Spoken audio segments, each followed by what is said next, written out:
కాకినాడ తీరంలో ఓఎన్జీసీ చేపట్టే oil gas నిక్షేపాల వెలికితీత వల్ల మత్స్యకారులు వేటకు దూరం అవుతున్నారంటూ కాకినాడ జిల్లా కలెక్టర్ షాన్ మోహన్ సగిలీను పలువురు ఎమ్మెల్యేలు కలిశారు. మాజీ మంత్రి మల్లాడి కృష్ణారావు ఆధ్వర్యంలో ఎమ్మెల్యేలు పంతం నానాజీ, వనమాడి కొండబాబు, దాట్ల సుబ్బరాజులు కలెక్టర్ను కలిసి మత్స్యకారులు పడుతున్న ఇబ్బందులను వివరించారు. కాకినాడ జిల్లా తొండంగి నుంచి పశ్చిమ గోదావరి జిల్లా నరసాపురం వరకు ఉన్న మత్స్యకారులకు వేట నిషేధ సమయంలో ప్రతి నెల నష్టపరిహారం ఇచ్చేలా చర్యలు తీసుకోవాలని కలెక్టర్ను కోరారు. అందరికీ నమస్కారం. మరి ఉమ్మడి తూర్పుగోదావరి జిల్లాలో ఓఎన్జీసీ వారు సముద్రంలో అనేక పైప్ లైన్లు వేసి కార్యకలాపాలు చేస్తున్నారన్న ఉద్దేశంతో మరి గతంలో ఏదైతే పైప్ లైన్ వేస్తున్నారో ఆ పైప్ లైన్ వేసినప్పుడు మన మమ్మడివరం నియోజకవర్గం అదేవిధంగా 4-5 నియోజకవర్గాలకి మత్స్యకారులు వేటకి వెళ్తారు కాబట్టి ఆ టైంలో ఆపిన వారు అందరికీ కూడా కాంపెన్సేషన్ ఇవ్వడం జరిగింది. మరి అదే కాకుండా వాళ్ళు ఓఎన్జీసీ యాక్టివిటీస్ కూడా మరి రోడ్ల మీద కానీ వాళ్ళు అనేక కార్యకలాపాలు చేస్తున్నారు కాబట్టి పెద్ద ఎత్తున మరి ఉమ్మడి తూర్పుగోదావరి జిల్లాకి అదేవిధంగా పక్కన ఉన్న వెస్ట్ గోదావరికి కూడా పెద్ద ఎత్తున సిఎస్ఆర్ నిధులు ఇవ్వాలి. అదేవిధంగా ప్రధానంగా మరి ఏదైతే అగ్నికుల క్షేత్రీయులు మత్స్యకారులు ఉన్నారో ఆ మత్స్యకారులు మరి వేట నిషేధం చేసినప్పుడు ఇబ్బంది పడుతున్నారు. దాని నిమిత్తం మన తుని నుంచి నరసాపురం వరకు ఉన్న అన్ని కాన్స్టిట్యున్సీలకు కూడా సముద్రంలో ఏ యాక్టివిటీ చేసినా వారికి అందరికీ కూడా నష్టపరిహారం ఇవ్వాలన్నది ప్రధానమైన డిమాండ్గా పెట్టుకున్నాం. అదేవిధంగా ఓఎన్జీసీ వారు పెద్ద హెవీ వెహికల్స్ తెచ్చి రోడ్లన్నీ కూడా తిరగడం వల్ల అనేక రోడ్లు కానీ బ్రిడ్జ్లు కానీ పూర్తిగా పాడైపోయిన పరిస్థితి ఉంది.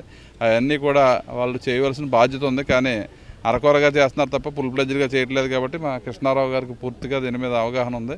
గతం నుంచి కూడా ఆయన పోరాటం చేస్తున్నారు కాబట్టి దానికి మద్దతుగా మన కోనసీమ అంబేద్కర్ జిల్లా నుంచి కాకినాడ జిల్లాల నుంచి అందరూ ప్రజాప్రతినిధులు అందరూ కూడా కలిసి మరి ఈరోజు కాకినాడ కలెక్టర్ గారికి రిప్రజెంటేషన్ ఇవ్వడం జరిగింది. అదేవిధంగా కోనసీమ కలెక్టర్ గారికి కూడా తొందరలో ఇస్తాం. ఆల్రెడీ సీఎం గారికి మన డిప్యూటీ సీఎం గారికి కూడా మన కృష్ణారావు ఆధ్వర్యంలో మేము అందరం కూడా చెప్పడం జరిగింది. ఎట్టి పరిస్థితుల్లో ఏదైతే మత్స్యకారులు నష్టపోతారో వాళ్ళందరికీ పరిహారం ఇప్పిద్దాం. అదేవిధంగా ఓఎన్జీసీ యాక్టివిటీ జరిగిన ఏరియా అంతా కూడా రోడ్స్ కానీ బ్రిడ్జ్లు కానీ స్ట్రెంగ్తన్ చేయవలసిన అవసరం ఉంది. కాబట్టి దాని ప్రధానమైన డిమాండ్లుగా పెట్టుకుని మేము ఈరోజు కలెక్టర్ గారికి రిప్రజెంటేషన్ ఇచ్చాం. ఈరోజు కాకినాడ జిల్లా కలెక్టర్ గారిని ఈరోజు కాకినాడ పార్లమెంటు అదేవిధంగా కోనసీమ పార్లమెంటు సంబంధించి ఏదైతే ఓఎన్జీసీ సముద్రంలో గ్యాస్ అండ్ ఆయిల్ కార్యకలాపాలు చేపడుతున్నాయో సముద్రంలో దానివల్ల మత్స్యకారులకి పెద్ద ఎత్తున నష్టం జరుగుతుంది. ఆ నష్టం కోనసీమ ప్రాంతానికి ఇస్తున్నారు. అదేవిధంగా కాకినాడ పార్లమెంటు ఈ ప్రాంతానికి కూడా ఇవ్వాలని చెప్పేసి ఈరోజు రిప్రజెంటేషను మల్లాడి కృష్ణారావు అదేవిధంగా పంతా నానాజీ గారు, బుచ్చిబాబు గారు అందరు కలిసి ఈరోజు కలెక్టర్ గారిని కలిసి రిప్రజెంటేషన్ ఇచ్చాం. మీ అందరికీ తెలుసు, గతంలో కోనసీమ ప్రాంతాన్ని అంతటికి కూడా నష్టపరిహారం ఇస్తున్నారు. అదే కాకినాడ ప్రాంతానికి ఇవ్వలేదు. దానికి కారణాలు గత పాలకులు సరైన నిర్ణయాలు తీసుకోవడం వల్ల కూడా కాకినాడ పార్లమెంట్కి ఆ నష్టపరిహారం రాకపోవడం కూడా జరిగింది. అదేవిధంగా ఈరోజు ఎక్కడికి వెళ్ళినప్పటికీ సముద్ర తీర ప్రాంతంలో మీ అందరికీ తెలుసు, బ్రదర్ చెప్పాడు నానాజీ, ఇదివరకు సముద్రం ఒడ్డునే అలువులు వేస్తే చేపలు పడి టన్ను లారీలు సరుకులు పడి ఈరోజు అలాంటిది సముద్రం ఒడ్డున ఒక చేప కూడా పట్టలేదు. మీరు చూస్తున్నారు, దగ్గర 250-350 కిలోమీటర్లు వెళ్తేనే కానీ చేపలు పట్టలేదు ఈ రోజున. దీని అంతటి కారణం ఈ ప్రాంతంలో ఏదైతే ఉందో ఆయిల్ అండ్ గ్యాస్ అండ్ సముద్రంలో నిక్షేపాలు బయటికి తీయడం వల్ల వాళ్ళే చెప్తారు ఆ ప్రాంతానికి ఏటకు రావద్దని చెప్తారు. ఏటకు రాకుండా ఉండడం కోసం నష్టపరిహారం ఇస్తారని ఇస్తున్నారు. ఇప్పుడు అలాంటిది ఆ ప్రాంతానికి ఇస్తున్నారు.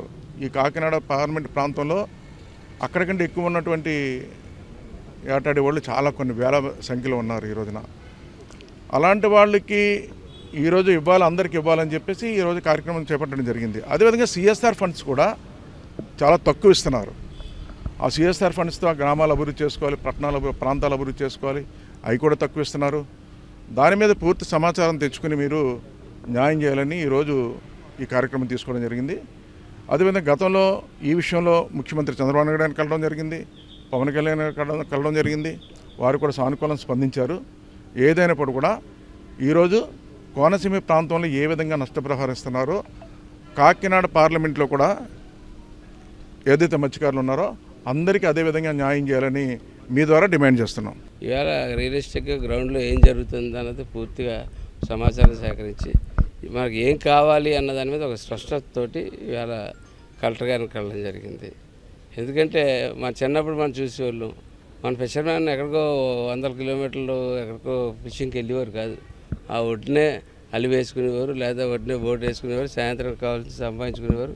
ఇది ఆ పరిస్థితి రాను రాను ఇటువంటి కంపెనీలు అవి రావడం వల్ల రావద్దని నేను చెప్పట్లేదు, కానీ కంపెనీలు వచ్చి ఏమన్నా డ్రిల్లింగ్ చేసినా ఏం చేసినా కృష్ణారావు చెప్పినట్టు ఆ డేట్ నుంచి కాంపెన్సేషన్ ఇవ్వమని. ఎందుకంటే ఎంతో మత్స్య సంపద పోతుంది, దానివల్ల వీళ్ళకి చాలా ఇబ్బంది పాలవుతున్నారు. వేళ ఒక రోజు వేటకెళ్తే వచ్చేది, వేళ 4 రోజులు వేటకెళ్ళినా రాని పరిస్థితుల్లో ఉన్నది. దాని నిమిత్తం కాంపెన్సేషన్ ఇవ్వమని, అలాగే సిఎస్ఆర్ ఫండ్స్ నుంచి కొంచెం వాళ్ళ బతుకులు జీవన విధానాన్ని కూడా బాగు చేయాలని చెప్పి ఆలోచనతో కలెక్టర్ గారికి ఇవ్వడం జరిగింది. కలెక్టర్ గారు కూడా మిగిలిన కలెక్టర్లు ఎవరైతే ఉన్నారో వాళ్ళందరితోటి మాట్లాడి దీని మీద ఒక ఆలోచన చేసి ముందుకు పంపుతానని చెప్పారు. అలాగే త్వరలో మొత్తం అందరూ ఎక్కడి నుంచి అయితే మనం ఆనంద్ దగ్గర నుంచి లెక్క పెట్టుకుంటే మనం తుని దాకా కూడా ఉన్నటువంటి ఎమ్మెల్యేలు, ప్రజాప్రతినిధులు అందరూ కూడా కూర్చుని దీని మీద ఒక మంచి పరిష్కార మార్గం ఆలోచించి ఎదురు తీసుకెళ్ళి కొంచెం డిమాండ్గానే డెఫినెట్గా అవసరాల నిమిత్తం మనం ప్రజాప్రతినిధుల్లో మన ఎన్నికల్లో మనం ఇచ్చిన వాగ్దానాలు నిలబెట్టుకోవడం ముందుకు వెళ్తామని తెలియదు. ఈ నెల 10వ తారీఖున కోనసీమ జిల్లాకి సంబంధించిన ప్రజాప్రతినిధులు, అలాగే కాకినాడకి సంబంధించిన ప్రజాప్రతినిధులు అందరూ కూడా నేను కలిసి రాబోయే రోజుల్లో ముఖ్యంగా మత్స్యకారులకి నష్టపరిహారం విషయంలోనూ, అలాగే సిఎస్ఆర్ ఫండ్కి సంబంధించిన విషయాల మీద చర్చించుకోవడం జరిగింది. దాంతో ఈరోజు కాకినాడ కలెక్టర్ గారిని కలిసి రిటర్న్గా రికమెండేషను ఇప్పుడు ఇవ్వడం జరిగింది.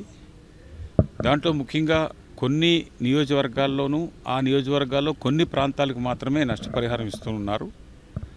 కానీ ఈ పక్కన కాకినాడ కానీ, కాకినాడ రూరల్ కానీ, పిఠాపురం కానీ, తుని కానీ, ఈ ఏరియాలకు సంబంధించి కానీ, అలాగే అవతల కోనసీమ, వెస్ట్ గోదావరికి సంబంధించిన నియోజకవర్గాల్లోనూ ముందిస్తున్న కొన్ని నియోజకవర్గాల్లో కవర్ అవని ఏరియాలకు కూడా నష్టపరిహారం ఇవ్వాలి. ఇప్పటికే మత్స్యకారులకి చాలా వరకు వారు దాని మీద ఆధారపడిన వృత్తి మీద ఉన్న వాళ్ళకి సరైన ఆదాయం లేకుండా పోతూ ఉంది.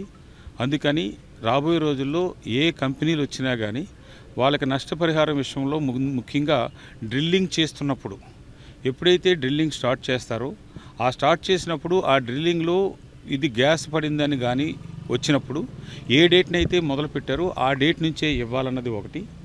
అలాగే సిఎస్ఆర్ ఫండ్లో 1% మీరు పడిన తర్వాత ఆ పాయింట్ నుంచి ల్యాండ్ పాయింట్ వరకు మాత్రమే 1% ఇస్తున్నారు ఆ ఇచ్చే కాస్ట్లోను. అలా కాకుండా టోటల్గా డ్రిల్లింగ్ కాస్ట్లో కూడా ప్రాజెక్ట్ కాస్ట్ని 1% కంటే ఎక్కువ తీసుకోవాలి. ఏ ఏరియాలో జరుగుతుంటే ఆ ఏరియాలో ఎక్కువ నిధులు ఇచ్చి మిగతా నియోజకవర్గాలు అన్నిటికి కూడా సిఎస్ఆర్ ఫండ్ నిధులు ఇవ్వాలి. ఫిషర్మెన్ ప్రతి ఒక్కరికి కూడా కాంపెన్సేషన్ ఇవ్వాలి అన్న దాని మీద ఈరోజు కలెక్టర్ గారికి మేము అందరం కలిసి అంతా ఎక్స్ప్లెయిన్ చేయడం జరిగింది.